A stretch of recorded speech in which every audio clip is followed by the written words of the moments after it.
वंदे मातरम। सत्ता की टेम्परेचर में आप सभी का स्वागत है और मैं हूं आपके साथ आशिमा त्यागी। किसान आंदोलन के मुद्दे पर हरियाणा सीएम और पंजाब सीएम आपस में उलझ गए हैं और जुबानी जंग जारी है। साथ ही साथ ट्विटर पर वॉर भी चल रहा है। तो वहीं पंजाब सीएम ने ट्वीट कर हरियाणा के सीएम पर हमला किया है। इतने में हरियाणा के सीएम ने पंजाब सीएम पर सवालों की बौछार कर दी है। सीएम मनोहर लाल ने एक के बाद एक लगातार 8 ट्वीट किए और पंजाब सीएम को सवालों के घेरे में लाकर खड़ा कर दिया है। पंजाब सीएम ने जहां मनोहर लाल से इस्तीफे की मांग की है, तो वहीं मनोहर लाल बोले हैं कि इस्तीफा मांगने वाले वो कौन है और किसान आंदोलन के पीछे कैप्टन अमरिंदर सिंह का हाथ बताया।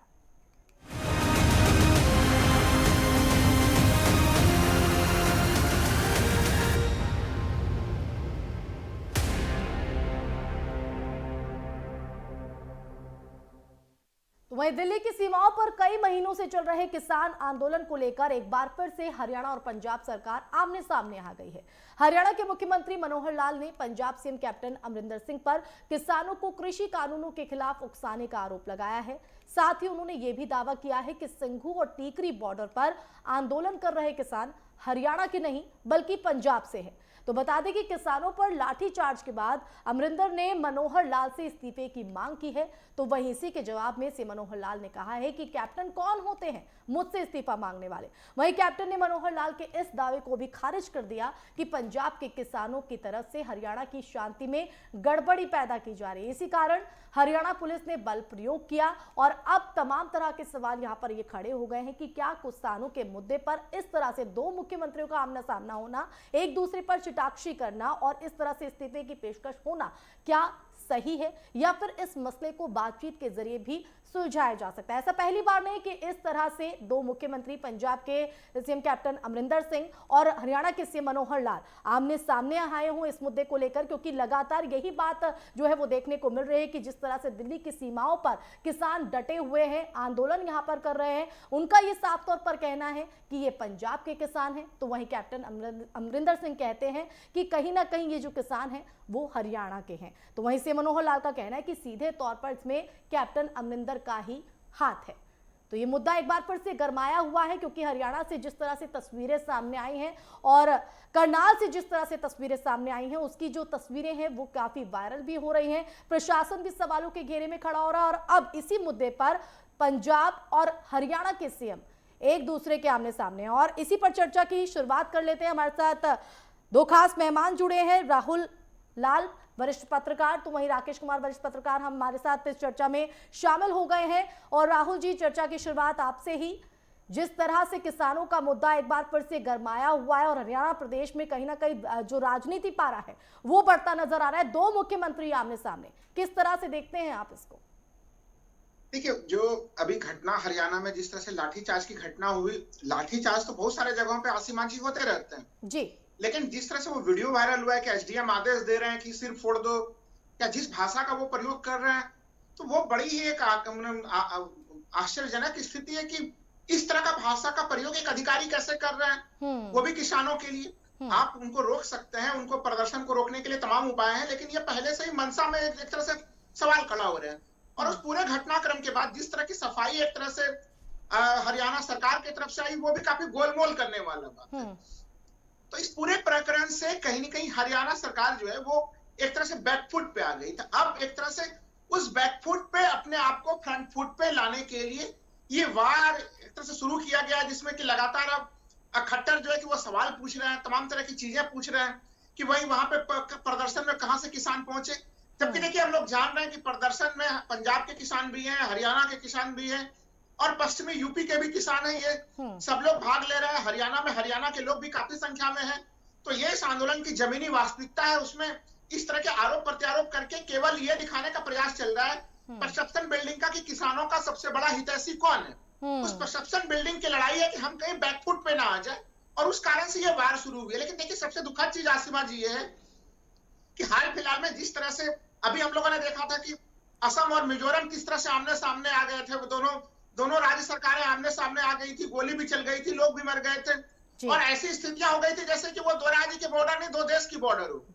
आज जो दोनों मुख्यमंत्री, दोनों एक संवैधानिक पद पे बैठे हुए व्यक्ति हैं, यहाँ पे भी इन दोनों का जो रस्साकसी है वो भारतीय संघीय व्यवस्था के लिए सही नहीं है। जाहिर तौर दो पर। पड़ोसी और कहीं पड़ोसी ना कहीं इस मुख्यमंत्री। मसले को बातचीत के जरिए सुलझाया जा सकता है, बजाय एक दूसरे पर छीटाकशी करना। राकेश कुमार जी, आप किस तरह से इस पूरे प्रकरण को देखते हैं, क्योंकि किसानों का मुद्दा लगातार गरमाया हुआ है? क्या वाकई श्रेय लेने की हो रही है इस सब की चीजों की, एक दूसरे पर छीटाकशी करते हुए?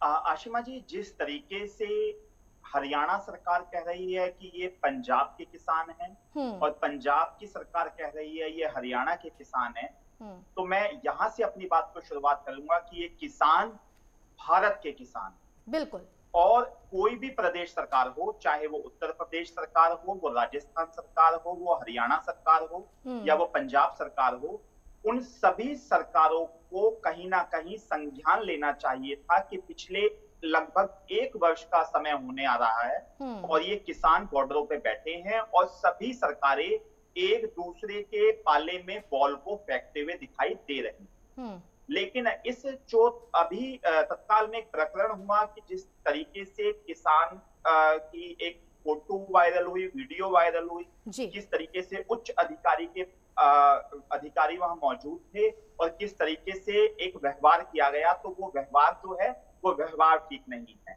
वो व्यवहार कानून की दृष्टि से भी ठीक नहीं है। उस वीडियो को पूरी तरीके से जांच करनी चाहिए कि वो गलती किसकी है, उसके खिलाफ एक्शन लेना चाहिए। अगर हम बात करें सरकारों की, तो मैं ये कहना चाहूंगा कि सबसे ज्यादा अगर विरोध हो रहा है इस पूरे किसान आंदोलन में, तो आप देखिए हरियाणा सरकार का जी। अगर किसी मुख्यमंत्री का, किसी मंत्रिमंडल का अगर विरोध हो रहा है, तो वो हरियाणा के मंत्रिमंडल और हरियाणा के सीएम का हो रहा है। क्योंकि शुरुआती दौर में ही जब ये किसान निकले थे आंदोलन के लिए, तो किस तरीके से हरियाणा गवर्नमेंट ने वार्तालाप करने की कोशिश ना करते हुए रोडों पे गड्ढे खुदवाने का काम किया था। अगर मनोहर लाल खट्टर जी, हरियाणा के मुख्यमंत्री, उस समय ही सभी किसान नेताओं को ले जाकर हरियाणा के अंदर बैठ के एक वार्तालाप करते, तो कहीं ना कहीं इस मुहिम को, इस आंदोलन को पूर्ण विराम लगाया जा सकता था। अब ये आंदोलन एक बहुत बड़ा रूप ले चुका है और सरकार को चाहिए, केंद्र सरकार को भी और राज्य सरकारों को भी, कि अपने प्रतिनिधिमंडल को भेजकर इन सभी किसान नेताओं से बात की जाए। क्योंकि जिस तरीके से ये कहा जा रहा है कि ये हरियाणा और पंजाब के किसान हैं, तो इसमें उत्तर प्रदेश भी शामिल है, इसमें राजस्थान भी शामिल है और भी प्रदेश के नेता शामिल है। तो इस पे कोई भी राजनीतिक पार्टी अपनी राजनीति की रोटियां ना सेके, ये ना सोचे कि आंदोलन रहेगा कहीं ना तो कहीं हमें इस क्या मुद्दे पर शुरू बेनिफिट से इस मिलेगा आंदोलन और की आड़ आंदोलन में होती हटेगा रही तो हमें क्या बेनिफिट बिल्कुल। लेकिन राहुल जी को आपने सुना होगा, राकेश जी, तो उनका ये साफ तौर पर कहना था कि जो फिलहाल स्थिति इस मुद्दे को लेकर देखी जा रही है, एक दूसरे पर छीटाकशी दो मुख्यमंत्रियों की तरफ से हो रही है, इसमें कहीं ना कहीं हरियाणा सरकार जो है वो बैकफुट पर है क्या? क्योंकि दो दल मिलकर यहाँ पर सरकार चला रहे हैं हरियाणा में, तो जहां सीएम मनोहर लाल अपने जो बयान है उस पर कायम है, उनका ये साफ तौर पर कहना है कि कहीं ना कहीं सीधे तौर पर पंजाब का, यहाँ पर पंजाब सरकार का हाथ है इस तरह के माहौल को बिगाड़ने में, और ये पंजाब के ही किसान हैं जो इस तरह से इंसाफ फैला रहे हैं, माहौल को खराब करने की कोशिश कर रहे हैं। लेकिन इससे इतर अगर देखें तो दुष्यंत चौटाला की तरफ से इस डैमेज को कंट्रोल करने की कोशिश हुई है। जैसे कि आयुष सिन्हा की हम बात कर रहे हैं, एसडीएम का जो वीडियो वायरल हो रहा है उसमें साफ तौर पर उन्होंने कहा है कि उन पर कार्रवाई होगी। तो क्या ये वाकई डैमेज कंट्रोल हो रहा है, बैकफुट पर है हरियाणा सरकार? दो बातें अलग अलग दर्शाती हैं। देखिए जी बिल्कुल, देखिए जिस तरीके से हरियाणा के अंदर जो सरकार चल रही है वो कहीं ना कहीं खट्टर और दुष्यंत चौटाला जी के आपस के समझौते से चल रही है, और दुष्यंत चौटाला को जो समर्थन मिला था वो हरियाणा के जो किसान वर्ग था उसका बहुत बड़े लेवल पे समर्थन था। और आपने देखा कि जब से ये आंदोलन चल रहा है, कहीं ना कहीं हरियाणा के ऊपर, हरियाणा सरकार के ऊपर एक समय ऐसा भी आया था कि संकट का बादल मंडरा रहा था, और ये भी बात सुनने में आ रही थी कि कहीं दुष्यंत चौटाला किसान आंदोलन को लेकर कहीं पीछे ना हट जाएं। और कई बीजेपी के नेता ने किसान आंदोलन को देखते हुए पार्टी को छोड़ा भी, अपने मंत्रिमंडल को भी छोड़ा। तो मेरा मानना यह है कि जो खट्टर सरकार है, जो इसने इस तरीके का बयान दिया कि ये किसान केवल पंजाब के किसान हैं, तो मैं इस बयान का थोड़ा सा खंडन करूंगा, क्योंकि ये किसान केवल पंजाब के किसान ना होकर ये हरियाणा के भी किसान हैं। क्योंकि जिस तरीके से हरियाणा में इतनी जनसभाएं हुई, वहां हरियाणा की भीड़ इकट्ठी हुई, और जो हरियाणा सरकार थी वो कहीं ना कहीं उस किसानों को समझाने में विफल रही। तो दोनों ही प्रदेश सरकारों को, पंजाब सरकार को भी हरियाणा सरकार को भी किसानों से बात करनी चाहिए। और बहुत महत्वपूर्ण बात इसमें यह है जी कि कोई भी राजनीतिक दल हो, मैं किसी दल का नाम नहीं लूंगा, हर एक राजनीतिक दल अपनी राजनीति को देखते हुए किसान आंदोलन के अंदर अपनी भागीदारी, अपनी सपोर्ट, उसके विपक्ष में बोलना या पक्ष में बोलना कर रहा है। लेकिन यहां पर किसानों का मुद्दा है।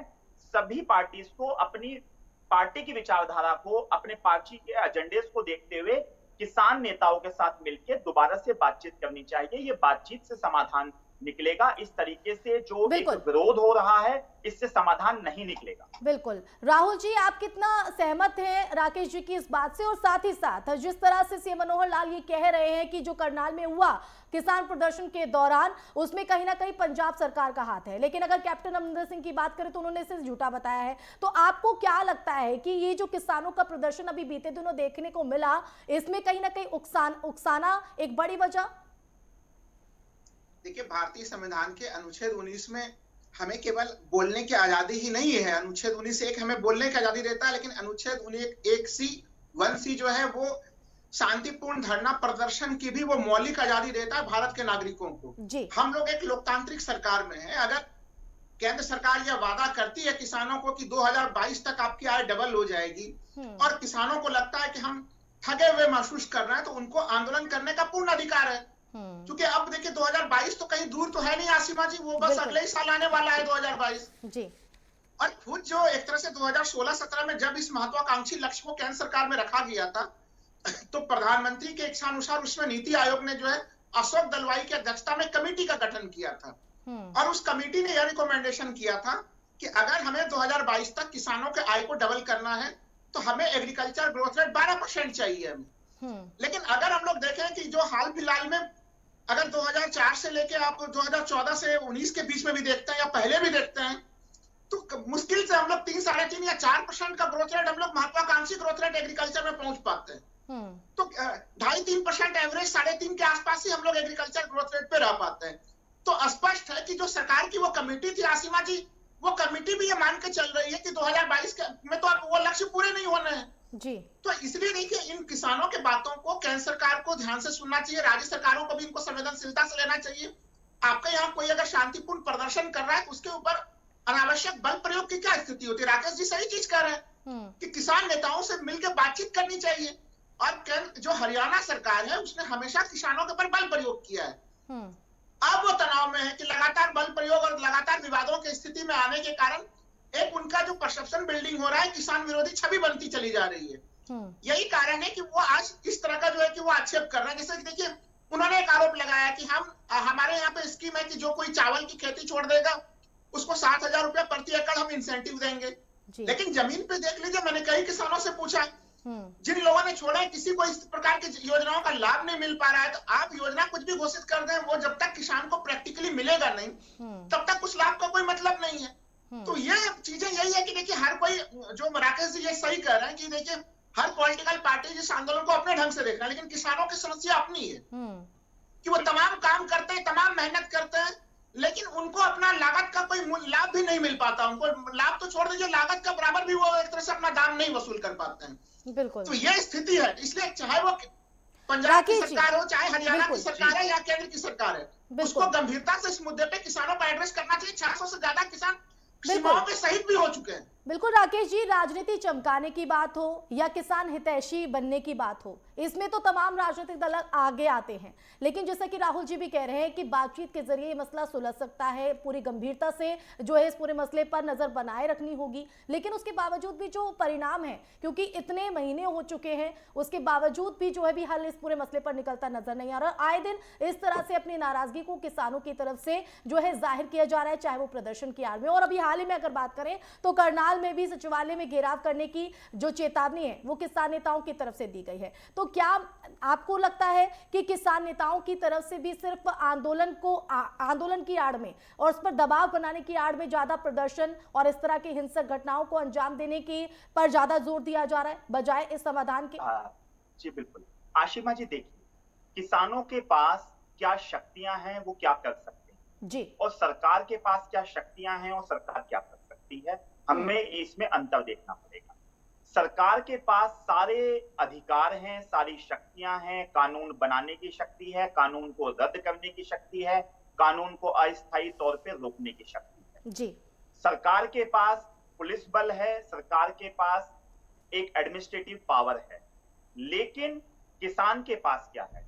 किसान के पास केवल है तो अपने किसानी करने के ट्रैक्टर हैं, बैलगाड़ी है, किसान के पास मेहनत का शरीर है, बस। और किसान के पास क्या है? किसान के पास है धैर्य, और उस धैर्य से वो अपने आंदोलन के अंदर शांतिपूर्ण तरीके से बैठे हुए। हाँ, कुछ शरारती तत्व थे जिन्होंने, चाहे वो 15 अगस्त का को किस तरीके से खराब करने की, या 26 जनवरी को किस तरह से खराब करने की कुछ कोशिश की हो, या कुछ किसान में कुछ शरारती तत्व हैं जो जिस तरीके से कहीं कहीं छोटी मोटी अगर झड़प होती है तो वहां पर हो सकता है वो उत्तरदायी हो, परंतु सभी किसानों को, कुछ किसानों के कारण या कुछ शरारती तत्वों के कारण, हम सभी किसानों को एक तरीके से हम तुलना नहीं कर सकते।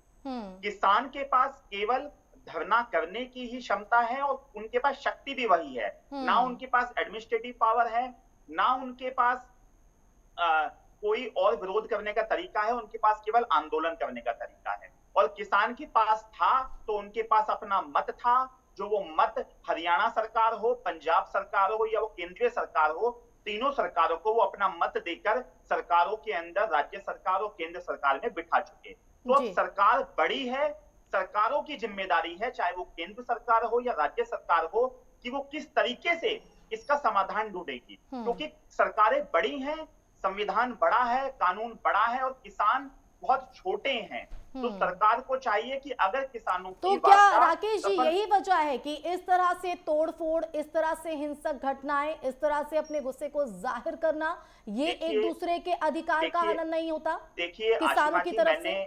जी बिल्कुल, देखिए आशिमा जी, मैंने पहले ही कहा कि चाहे वो 15 अगस्त हो, चाहे वो 26 जनवरी हो, या वो छोटी मोटी झड़पें किसी भी बॉर्डर पे जहां पर भी किसान बैठे हुए हैं, अगर किसी शरारती तत्व के द्वारा की गई है और उसमें जो भी लोग संलिप्त हैं उनके खिलाफ सख्त से सख्त कानूनी कार्रवाई होनी चाहिए, उन्हें किसी भी तरीके से बख्शा ना जाए, परंतु सभी किसानों को एक तरीके से देखा भी ना जाए, मैंने ये कहा है। मैं बिल्कुल भी उस चीज के पक्ष में नहीं हूं कि कुछ भी ऐसा हो जो संविधान के, कानून के खिलाफ हो, और कुछ भी ऐसा हो जिससे कि सरकार की या आम जनता की संपत्ति को नुकसान पहुंचे, परंतु किसी भी चीज का जो समाधान है वो विचार विमर्श करके, वार्ता करके निकाला जा सकता है, ना कि हिंसा करके। और शायद यही वजह है कि थोड़ा पीछे जाए तो शांतिपूर्ण तरीके से जिस तरह से आंदोलन किया जा रहा था, एक दबाव देखा जा रहा था सरकार पर, लेकिन जब इस तरह की हिंसक घटनाएं होती हैं तो जाहिर तौर पर ये बल मिल जाता है। राहुल जी, आप ही के पास आ रही हूँ इसी सवाल के साथ। ठीक है कि किसान स्वतंत्र है अपनी मांगों के लिए, कानून को अधिकार देता है, लेकिन इस तरह से जब तोड़फोड़ होती है, इस तरह का हंगामा होता है, तो आप इसको कितना उचित मानते हैं? एक दूसरे के अधिकारों का हनन नहीं हो रहा है इससे? आसिमा जी देखिए, हमारा संविधान हमें शांतिपूर्ण धरना प्रदर्शन का अधिकार देता है, हिंसा का नहीं देता है। बिल्कुल। लेकिन तो इसलिए जो हिंसा का समर्थन तो कोई नहीं कर सकता और हिंसा होनी भी नहीं चाहिए। लेकिन एक चीज समझने वाली बात है कि एक आंदोलन जो कि इतना लंबा चल रहा है, काफी बड़े संख्या में लोग हैं मौजूद, तो आखिर आंदोलन में अगर कुछ असामाजिक तत्व प्रवेश कर जाते हैं या कुछ तमाम तरह की चीजें होती हैं, तो जो दूसरे लोग, मान लीजिए कि उसमें कुछ उत्पाती लोग हैं और बाकी लोग शांतिपूर्ण धरना प्रदर्शन करना चाहते हैं, तो ये जिम्मेवारी फिर सरकार की बन जाती है कि उनको शांतिपूर्ण धरना प्रदर्शन करने वाला पर्यावरण उनको उपलब्ध कराया जाए, ये इन्वायरमेंट भी उनको उपलब्ध कराया जाए। इसलिए देखिए, हिंसा का तो कोई समर्थन नहीं करेंगे ना। हिंसा, देखिए गांधी जी कहते थे कि जब आप हिंसा कायरों का हथियार होता है जी। हिंसा, जब आप हिंसा करते हैं तो फिर आप अपनी शक्ति खो देते हैं। बिल्कुल। तो इसलिए अगर कहीं पे भी किसी आंदोलन में अगर हिंसा होगी, तब तो फिर, अभी राकेश जी ने कहा भी कि सरकार के पास तो इतनी शक्तियां हैं, वो कानून है, सारी एजेंसियां हैं, तमाम प्रकार के बल प्रयोग करने के उसके पास अधिकार है, तब तो फिर वो बल प्रयोग कर देगी, क्योंकि संविधान शांतिपूर्ण धरना प्रदर्शन का अधिकार देता है। तो इसलिए ये जो हिंसक घटक हैं, ये इस आंदोलन में छिटपुट किस्म के हैं, जो उसमें शरारती तत्व प्रवेश कर रहे हैं। अभी भी हम लोगों को मानना पड़ेगा जो आंदोलन का मूल नेचर है वो एक तरह से शांतिपूर्ण रहा है, और इतना बड़ा आंदोलन इतना लंबा समय तक चला है, और जिस हद तक वो काफी हद तक शांतिपूर्ण रहा, इसके लिए हमारे अन्नदाताओं को धन्यवाद भी देना चाहिए सरकार को। बिल्कुल। और अब वो इस तरह से संघर्षरत ना रहे उनको और आप भड़काया ना जाए, ये कदम उठाना चाहिए। देखिए अभी जो हम लोग मूल मुद्दा जिस पे हम लोग बातचीत कर रहे थे कि हरियाणा सरकार बनाम पंजाब सरकार की जो स्थिति उत्पन्न हुई, आखिर आप बताइए कि जो वीडियो वायरल हो रहा है, आप उसको देख के तो कई लोग उद्वेलित हो सकते हैं, हो सकता है कुछ युवा किसान उद्वेलित भी हो जाए। और यही तो वजह है ऐसी कि स्थिति दुष्यंत चौटाला को आगे आकर इस पूरे डैमेज को कंट्रोल करने की कोशिश यहां पर की गई है, लेकिन डैमेज कितना कंट्रोल होता है ये तो देखना होगा। लेकिन जाहिर तौर पर जब हम किसी ओहदे पे बैठते हैं तो उसके दायित्व को अपने लहजे पर हमें ध्यान रखना होता है, क्योंकि जब जरा सी चूक होती है तो इस तरह से बवाल हो जाता है। लेकिन राकेश जी, मैं यहाँ पर आपसे समझना चाहती हूँ कि जिस तरह से अभी बार बार अराजक तत्वों की बात कर रहे हैं हम, वो अराजक तत्व कौन है, और साथ ही जिस तरह से किसान नेता अपनी बातों पर अड़े हुए हैं, क्या वो भी कहीं और से प्रेरित हो रहे हैं? आपकी नजर में क्या लगता है? जी देखिए, ऐसा है कि अराजक तत्व कौन है, इसके लिए जिस तरीके से 26 जनवरी के अंदर जो प्रकरण हुआ जी, तो उसकी जांच चल रही है। कई लोगों को अरेस्ट किया गया, फिर कई लोगों को बेल पे वो रिहा हो गए। तो उसके अंदर पुलिस अपनी जब जांच में चार्जशीट फाइल करेगी या उस इन्वेस्टिगेशन के अंदर जिन जिन के नामों का खुलासा होगा तो पता चलेगा वो शरारती तत्व कौन है। लेकिन ये निश्चित तौर पर है कि जो किसान है, जो केवल किसानी कर रहा है और किसान के बाद वो वहां पर आंदोलन में बैठा है, तो वो कहीं ना कहीं अराजक तत्व नहीं है। वो केवल अपने विरोध को दर्ज कराने के लिए एक विरोध प्रदर्शन के तौर पर बॉर्डरों पे बैठा हुआ है, और वो भी इसलिए बैठा क्योंकि कहीं ना कहीं उनको वहां पर रोका गया और सरकार के द्वारा जो वार्ता थी वो विफल हुई। क्योंकि ये भी तय करना कि कौन अराजक तत्व वहां पर पहुंच रहे हैं, कौन वहां पर किस तरीके की भूमिका बना रहा है, ये हमारी सरकारी एजेंसीज का काम है। ये यहाँ पर टीवी चैनल के माध्यम से मैं या आप, हम किसी तौर निश्चित एक कंक्लूजन पे नहीं पहुंच सकते। लेकिन ये सच है कि जहां पर हजारों की संख्या में आप देखिए कि किसान बैठे होंगे, तो वहां पर कुछ चंद लोगों का, शरारती तत्वों का पहुंचना कोई बड़ी बात नहीं है। तो इसके लिए वहां पर सरकार को भी सजग रहना चाहिए और किसान नेताओं को भी सजग रहना चाहिए कि वो भी ये आइडेंटिफाई करें कि उनका कोई फायदा ना उठा पाए। बिल्कुल, कि उनका कोई फायदा ना उठा पाए, ये किसान नेताओं की भी जिम्मेदारी। बिल्कुल। राहुल जी, आखिरी सवाल आपसे और संक्षेप में चाहूंगी कि आप उस पर क्या टिप्पणी करना चाहेंगे। दो सीएम के टकराने से क्या चीजें भटक रही हैं, और सीएम मनोहर लाल ने जिस तरह से बयान दिया उसके पीछे आधार क्या हो सकता है? देखिए, दो सीएम का टकराना कहीं से भी उचित नहीं है। दो संवैधानिक संस्थाएं टकरा रही हैं, दो पड़ोसी राज्य टकरा रहे हैं, जहां पे कि आपस में काफी ज्यादा सामंजस्य की आवश्यकता होती है। और मनोहर लाल खट्टर जी को अपने परसेप्शन बिल्डिंग को छोड़ के एक तरह से रियल में किसानों को लेके उनके प्रति उदारता बरतनी चाहिए उनको। वो जिस तरह से अनावश्यक रूप से वो किसानों से टकरा रहा है, वहां पे वो आंदोलन और ज्यादा उद्वेलित हो रहा है जी। तो ये चीजें अच्छी नहीं है, और उनको चाहिए कि वो जो राज्य सरकारें मांग को स्वीकार कर सकती हैं, वो कहे कि पंजाब सरकार ये मांग स्वीकार करे, हम ये मांग स्वीकार कर रहे हैं, और बजाय एक दूसरे पर छीटाकशी करना। बहुत बहुत शुक्रिया राकेश जी और राहुल जी आपका इस चर्चा में जुड़ने के लिए, अपनी बातें यहां पर रखने के लिए। लेकिन जाहिर तौर पर जिस तरह से दो राज्यों के मुख्यमंत्री आमने सामने हैं इस मुद्दे को लेकर, इस मुद्दे पर एक दूसरे पर बयानबाजी से बचने के बजाय बल्कि इस मुद्दे को लेकर गंभीरता से सोचने की, विचारने की और बातचीत के जरिए इस मसले को समाधान निकालने की जरूरत है। क्योंकि किसान वक्त वक्त पर अपनी नाराजगी झलका रहे हैं और ऐसे में कानून भी उनको अधिकार देता है, लेकिन उसकी आड़ में इस तरह से हिंसा फैलाना, इस तरह से तोड़फोड़ करना, वो भी नाजायज है। तो ऐसे में दोनों पक्षों को ही बातचीत के जरिए इस मसले का समाधान निकालना होगा। इसी के साथ सत्ता के टेम्परेचर में बस इतना ही। आप देखते रहिए नेटवर्क 10। जय हिंद।